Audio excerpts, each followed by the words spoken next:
Hello, good evening. Today I am Dr. Rituparna Chandra.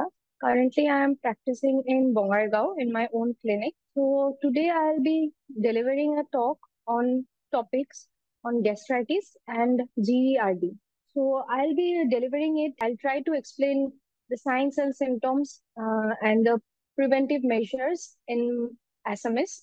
So, to begin with, gastritis আৰু GERD এইটো আমি আজিকালি প্ৰায় শুনি থাকো এই দুটা ৱৰ্ড।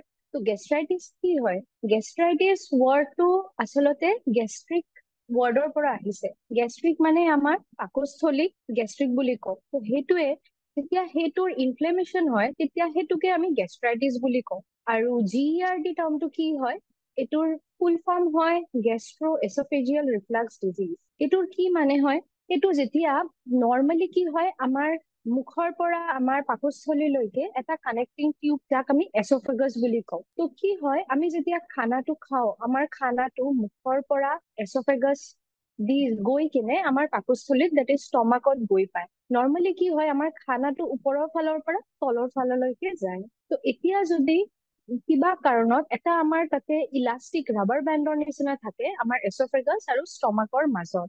তো কিবা কাৰণত যদি সেই ৰাবাৰ বেণ্ড বা ইলাষ্টিক যি কয় সেইটো যদি কিবা কাৰণত ৰিলেক্স হৈ যায় বা লুজ হৈ যায় তেতিয়া কি হয় আমাৰ পাকস্থলীৰ পৰা খানাখিনি বা এচিড খিনি যিখিনি ফৰ্ম হয় সেইটো ওপৰৰ ফালে আমাৰ এছফেগাছৰ ফালে উঠি আহে।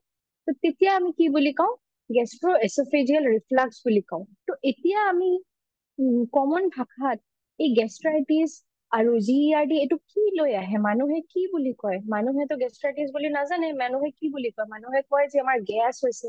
কি কি চিমটম লৈ মানুহে আহে? তো মানুহে হ'ব পাৰে যে পেটৰ বিষ হয়, বুকু জ্বলা পোৰা বুলি কয়, তাৰপিছত অলপমান খালে পেটটো ভৰি যায় বুলি কয়, বা মুখত টেঙা উগাৰ আহে বা টেঙা পানী আহে বুলি কয়, সেনেকুৱা হ'ব পাৰে। কিছুমান ক্ষেত্ৰত কি হয় এই যেতিয়া মই কলো যে সেই GERD টো হয় তেতিয়া কি হয় যেতিয়া এচিডিটিটো ওপৰৰ ফালে উঠি আহে তেতিয়া কি হয় আমাৰ বুকুৰ ইখিনি ভাগত জ্বলা পোৰা হয়, টেঙা উগাৰ মুখেলে উঠি আহে। তো সেইটো GERD কাৰণে হয়। আৰু বেলেগ আৰু কি কাৰণত হ'ব পাৰে? বহুত কেইটা কাৰণ আছে এইটো হোৱাৰ। নৰ্মেলি কি হয় আমাৰ নৰ্মেল মেকানিজমটো কি হয় আমাৰ পাকস্থলীত বা ষ্টমাকৰ লেয়াৰ থাকে, প্ৰটেক্টিভ এটা লেয়াৰ থাকে, এটা মিউকাছ লেয়াৰ বাইকাৰ্বনেট মিলি কিনে এটা প্ৰটেক্টিভ লেয়াৰ বনি থাকে যাতে কি হয় যেতিয়া এচিড ফৰ্ম হয় এইটো যাতে ষ্টমাকৰ লেয়াৰটো হেম্পাৰ নকৰে। কিন্তু যেতিয়া আমাৰ সেইটো ইনফ্লেমেশ্যন হৈ যায়, পাকস্থলীৰ লেয়াৰটোত ইনফ্লেমেশ্যন হৈ যায়, গেষ্ট্ৰাইটিছ হৈ যায়, এচিডিটিটো বহুত বাঢ়ি যায়, তেতিয়া কি হয় তেতিয়া লাহে লাহে এই প্ৰটেক্টিভ লেয়াৰটো গুচি গৈ থাকে। গুচি গৈ থাকিলে কি হয় আমাৰ এচিডিটিটো বেছি হৈ যায়। বেছি হৈ কিনে আমাৰ এইবিলাক চিমটমছ দেখা যায় যে বহুত পেটৰ বিষ হৈ আছে, অলপমান খালে পেটটো ভৰি গৈ আছে বা পেটটো বহুত জ্বলি আছে, সেইবিলাক চিমটম দেখা যায়। তো এতিয়া আমি কি কাৰণত হ'ব পাৰে? এক নম্বৰ হ'ল যে বহুত যদি জ্বলা খোৱা খানাত বহুত জ্বলা খানা খায় আপুনি বা বহুত মছলা থকা খানা খায় তেতিয়া হ'ব পাৰে। কিছুমান মানুহে কি কৰে বহুত টাইম গেপ দি কেনে খায়, বহুত গেপেৰে খায়, ব্ৰেকফাষ্ট স্কিপ কৰে বা লাঞ্চ স্কিপ কৰে, বহুত টাইমৰ মূৰে মূৰে খায়, তেতিয়া কি হয় আমাৰ পাকস্থলীততো একো খানা যোৱা নাই কিন্তু এচিড চিক্ৰেশ্যন কনষ্টেণ্টলি আমাৰ হৈয়ে থাকে। তো সেই এচিড চিক্ৰেশ্যনটো হৈ থাকে কিন্তু পাকস্থলীতো একো খানা পোৱা নাই সেইটো ডাইজেষ্ট কৰিবৰ কাৰণে। তেতিয়া কি হয় এচিড খিনিয়ে গেষ্ট্ৰাইটিছ কৰে, সেইখিনিয়ে আকৌ GERD আল্টিমেটলি GERD কৰে। তো কি হয় তাৰপিছত কিছুমান মানুহে চাহ কফি ঘনকে খাই থাকে, তো সেইটো এটা কাৰণ হয়। তাৰপিছত আৰু কি হ'ব পাৰে যোনে স্মকিং কৰে, এলকহল সেইবিলাক বা টবেকো লয়, সেইবিলাক হ'ল মানে গেষ্ট্ৰাইটিছ হোৱাৰ মুখ্যম কাৰণ। তো যোনে ক্ৰনিক স্মক কৰি থাকে সেই স্মকিঙে কি কৰে সেই যে মই কলো প্ৰটেক্টিভ লেয়াৰ খিনি থাকে সেই প্ৰটেক্টিভ লেয়াৰটো লাহে লাহে বেয়া কৰি দিয়ে, ডিষ্ট্ৰয় কৰি দিয়ে, যাৰ কাৰণে সিহঁতৰ যোনে স্মকাৰ্ছ হয়, ক্ৰনিক স্মকাৰ্ছ হয়, সিহঁতৰ গেষ্ট্ৰাইটিছ হোৱাৰ চান্সেছটো বহুত বহুত বেছি, ইভেন এলকহল অলছো। তো সেইকেইটা বস্তু হয়। আৰু এটা হ'ল যোনে ধৰক বাৰে বাৰে বহুত ঘনকে পেইন কিলাৰ লৈ থাকে, কিবা বিষ হয় ফাৰ্মাচীৰ পৰা গ'ল, ফাৰ্মাচীৰ পৰা গৈ কেনে পেইন কিলাৰ নিজে নিজে খাই দিয়ে বা ঘনকে এন্টিবায়টিক পেইন কিলাৰ সেইবিলাক খাই থাকে, তো সিহঁতৰো এই গেষ্ট্ৰাইটিছটো বহুত প্ৰোন হয়, they are also very prone to having gastritis. তো এতিয়া আমি চাম যে কি কি আৰু মানে কমপ্লিকেশ্যনছ হ'ব পাৰে। চাপ'জ ধৰক কোনো মানুহৰ বহুত দিন ধৰি দুটা টাইপৰ মানে গেষ্ট্ৰাইটিছ হ'ব পাৰে। এটা হ'ল একিউট বুলি আমি কওঁ মেডিকেল টাৰ্মছত, আৰু ক্ৰনিক বুলি কওঁ। একিউট কেতিয়া হয়? যেতিয়া সেইটো লগে লগে হৈ যায় বস্তুটো, ইমিডিয়েটলি হয়। চাপ'জ আপুনি কিবা বহুত জ্বলা বস্তু খাই দিলে, লগে লগে আপোনাৰ পেটৰ বিষ ষ্টাৰ্ট হৈ গ'ল, বুকু জ্বলি আছে, সেইটো আমি একিউট গেষ্ট্ৰাইটিছ বুলি কওঁ। আৰু ক্ৰনিক গেষ্ট্ৰাইটিছটো কি হয়? ক্ৰনিক গেষ্ট্ৰাইটিছ হ'ল বহুত দিনৰ পৰা এসপ্তাহ হৈ গ'ল, 2 সপ্তাহ, 1 মাহ ধৰি আপোনাৰ সেইখিনি হৈয়ে আছে, বহুত বিষ কৰিয়ে থাকে, আপোনাৰ বুকুৰ ওপৰত ফালে বিষ কৰিয়ে থাকে, সেইটো আমি ক্ৰনিক গেষ্ট্ৰাইটিছ বুলি কওঁ। তো এতিয়া যেতিয়া মানুহে চিমটমবোৰ নেগলেক্ট কৰি কৰি কৰি টাইমটো গৈ থাকে, সেই গেষ্ট্ৰাইটিছটোৱে আল্টিমেটলি কিন্তু বহুত কমপ্লিকেশ্যনছ আমাৰ কৰিব পাৰে। তো কি কি কমপ্লিকেশ্যনছ কৰিব পাৰে যদি আমি সেইটো নেগলেক্ট কৰি থাকো চিমটমছ কেইটা? 1 নম্বৰ হ'ল পেচেণ্টটোৰ লাহে লাহে সেই যে মই ক'লো এচিডিটি বাঢ়ি বাঢ়ি সেই প্ৰটেক্টিভ লেয়াৰটো খাই দিয়ে। খাই দিয়াৰ লগে লগে কি হ'ব পাৰে? খাই দিয়াৰ লগে লগে সেই তাৰ পৰা ব্লিডিং হ'ব পাৰে। তো মানুহৰ কি হ'ব পাৰে? কলা পয়খানা হ'ব পাৰে, নহলে ৰক্ত বমি হ'ব পাৰে। সেইবিলাক হ'ল কমপ্লিকেশ্যন অফ চিভিয়াৰ গেষ্ট্ৰাইটিছ। হৈ হৈ লাষ্টত কি হ'ব? আলচাৰ হৈ যায়। গেষ্ট্ৰাইটিছ বাঢ়ি আলচাৰ হৈ কিনে মানুহৰ এইবিলাক কমপ্লিকেশ্যন হ'ব পাৰে। 2 নম্বৰ কমপ্লিকেশ্যন কি হ'ব পাৰে? মানুহৰ পাৰফৰেশ্যন হ'ব পাৰে। পাৰফৰেশ্যন মানে খাদ্য নালীত ফুটা হৈ যায়। সেই আলচাৰ যে ক'লো, আলচাৰটোৰ পৰা ব্লিডিং হ'ব পাৰে, নহলে সেই আলচাৰটো ফুটি যাব পাৰে। সেই দুটা হ'ল মেজৰ কমপ্লিকেশ্যন গেষ্ট্ৰাইটিছ নেগলেক্ট কৰাৰ। নেক্সট আমি কথা কম হ'ল আমি কেনেকে প্ৰিভেন্ট কৰিব পাৰো এই গেষ্ট্ৰাইটিছটো। 1 নম্বৰটো মেডিকেশ্যনছ আমাৰ আজিকালি ঢেৰ ওলাইছে, সেই মেডিকেশ্যনছ তো সেইটো বেলেগ কথা, কিন্তু আমি নিজে হোম ৰেমেডিজ বা নিজে সেল্ফ কেয়াৰ কি কি কৰিব পাৰো সেইটো প্ৰিভেন্ট কৰিবৰ কাৰণে, সেইটো লৈ আমি অলপ কথা পাতিম। তো ফাৰ্ষ্ট হ'ল আমি স্পাইচি ফুড সেইবিলাক এভইড কৰিব লাগে। আৰু মেজৰ মিল যিটো হয়, আমি এটা টাইমত যদি আমি বহুত হেভি পৰ্চনকে খানা খাওঁ, সেইটো আমি এভইড কৰিব লাগে। একেবাৰতে যদি আমি টাইম গেপটো কম কিন্তু এমাউণ্টটো বেছি, সেইটো এভইড কৰিব লাগে।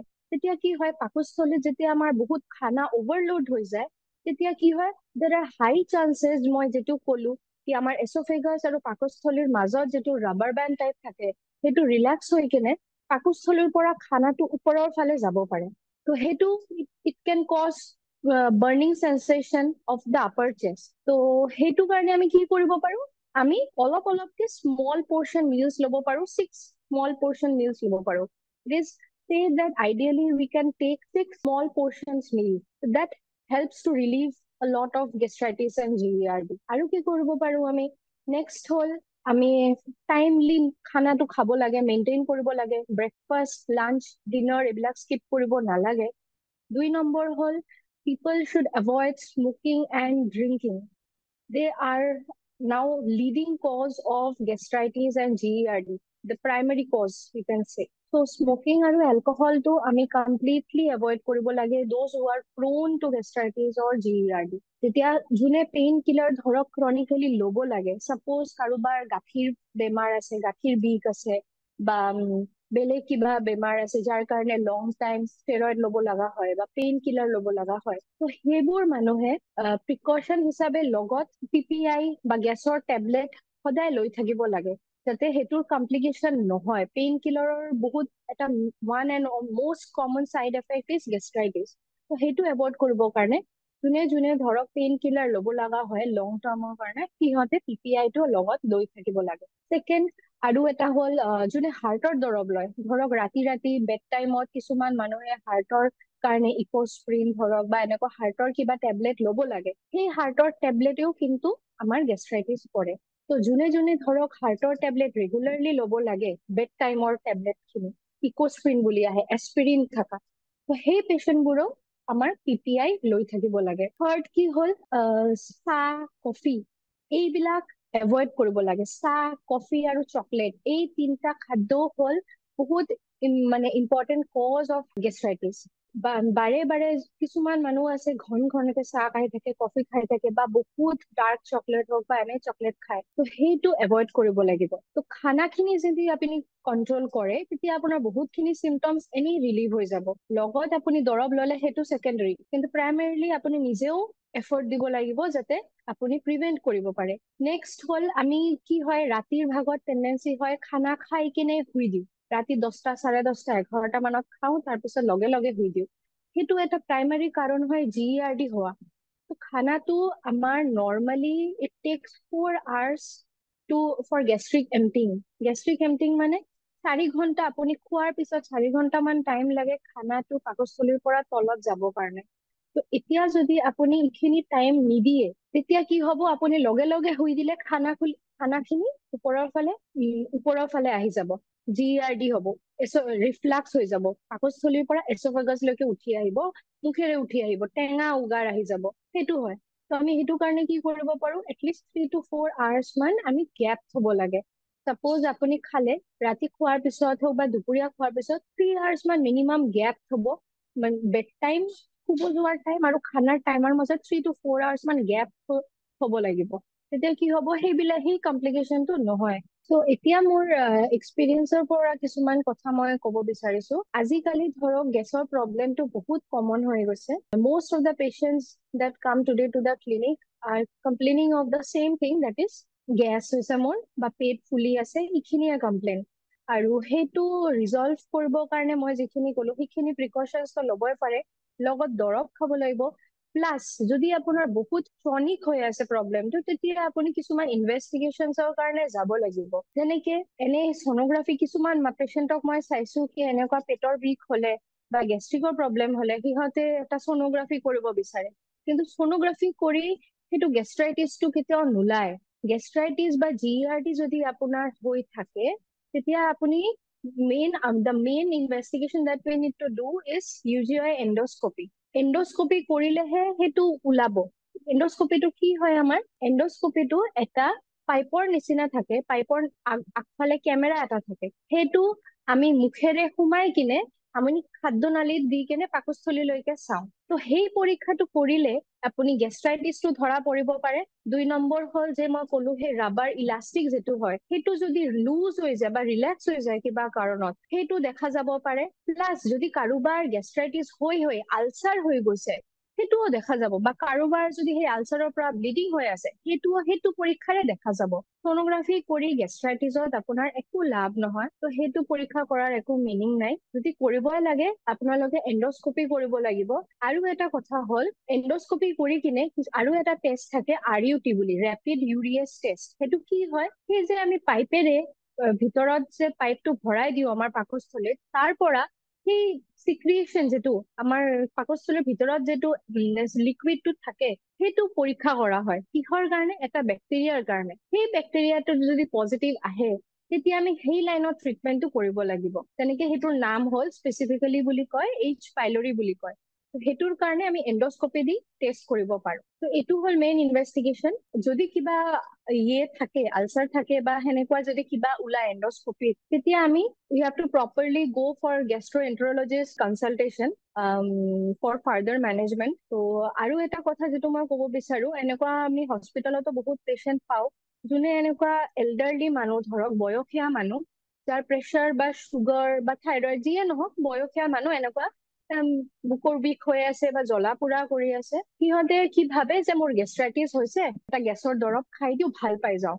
কিন্তু সেইটো হ'ল এটা কেচ। বয়সীয়াল মানুহৰ যদি এনেকুৱা বুকুৰ বিষ বা বুকু জ্বলা পোৰা হয়, তেতিয়া সেইটো একেবাৰে ইগনৰ কৰিব নালাগে, because that may be a symptom of heart attack, that is myocardial infarction বুলি আমি কওঁ। সেইটো এটা বহুত বড় ডিফাৰেঞ্চিয়েল ডায়গনচিছত আহে। তো সেইকাৰণে চব বুকুৰ বিষ বা চব বুকুৰ জ্বলা পোৰাই যে গেষ্ট্ৰাইটিছ হ'ব, সেইটো কথা নহয়। এতিয়া ধৰক এটা বয়সীয়াল মানুহৰ যদি হয়, আপোনালোকে নাভাবিব কি এইটো গেষ্ট্ৰাইটিছ হৈছে বা গেছ হৈছে, গেছৰ দৰৱ খুৱাই দিওঁ পেচেণ্টটো ভাল পাই যাব, সেইটো ইগনৰেঞ্চ বা নেগলিজেঞ্চ নকৰিব। যদি সেনেকুৱা পেচেণ্টৰ, বয়সীয়াল পেচেণ্টৰ বুকুৰ বিষ হৈছে, লগে লগে আপোনালোকে হস্পিটাল লৈ যাব, ECG এটা কৰাব লাগিব ইমিডিয়েটলি। সেইখিনি মানে মাষ্ট হয়, সেইটো নেগলিজেঞ্চ নকৰিব। এনেকুৱা আমি বহুত চাইছো কি বয়সীয়াল পেচেণ্ট ঘৰত বুকুৰ বিষ, বুকুৰ জ্বলা পোৰা বুলি গেছ ভাবি কিনে, গেষ্ট্ৰাইটিছ ভাবি কিনে ঘৰৰ মানুহে গেছৰ টেবলেট খুৱাই শুই থৈছে, গোটেই দিন গৈছে, ৰাতি গৈছে, ৰাতি হস্পিটালত লাষ্টত লৈ আনিছে, বিষ কমা নাই বুলি, লাষ্টত এইটো হাৰ্ট এটেক ওলালে। সেইটো হ'ল এটা বহুত ইম্পৰ্টেণ্ট কথা।